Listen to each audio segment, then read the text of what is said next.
So, my name is Clifton Jackson, and this is my self-evaluation. I did have some experience prior going into Full Sail. I just want to throw that out there. I always felt good about how I could talk to my audience. It was kind of a knack for me, but when I did my speeches before I came to Full Sail, I did use ethos, pathos, and logos. But before I did, my ethos kind of offended my audience because if people didn't agree with me, they were going to be like, hey, you're offending me right now, and I never went over the other side of it. But hopefully I fix that with the your class that I just took. But with pathos and logos, in all, I think I've always did pretty well in. I always had good eye contact. I projected my voice very well. I never did outrageous gestures and movements because I have been trained. In high school, I used to do a TV show that was shown throughout the county, not just in the high school. So the whole county got to see it, or everybody that had cable got to see it. Of course, I was nervous because a lot of people saw it, and public speaking in general always made me a little bit nervous, but not that bad.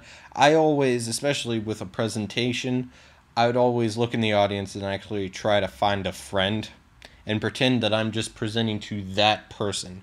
Of course, I would look around at other people, so it wasn't just like I'm staring at my friend in the audience and I'm presenting to them and only them. I would look around in the audience so the audience would feel like I'm presenting to them. I'm not presenting them. When I presented my PowerPoints, I did use Gar Reynolds. It's something that I was a little confused with my first PowerPoint. I did use bullet points with my first PowerPoint. I think my audience did like my PowerPoints for the most part. With how engaged my audience was with my my presentations, not my PowerPoint. My presentations, considering that they were teenagers or they were half asleep or both, they were as much engaged as I expected them to be. But if I had to choose my favorite presentation, it would have to be the pitch. I think it was because it was my story, and I will eventually use that pitch to sell my story. Right now, it's actually being made into a comic, and hopefully one day I get to pitch it. My most challenging speech had to be the collaborative speech.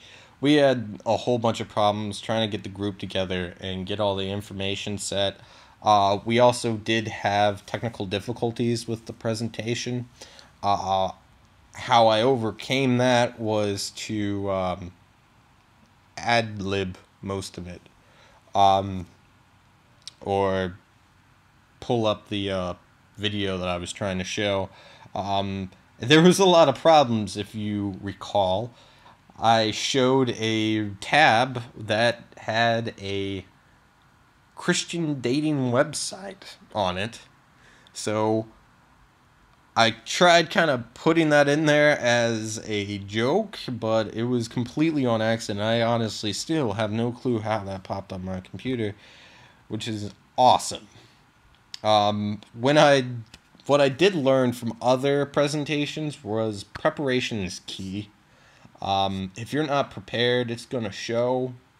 Not saying that we weren't prepared for the collaborative speech. We were. It's just we had technical difficulties that we were not expecting. There was just a lot of obstacles in our way. Not trying to make up excuses, but there was.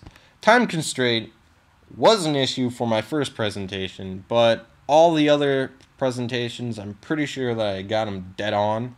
I don't think time issues for the persuasive, the pitch, or the collaborative were any problem. It was honestly the industry guy, your person in the industry.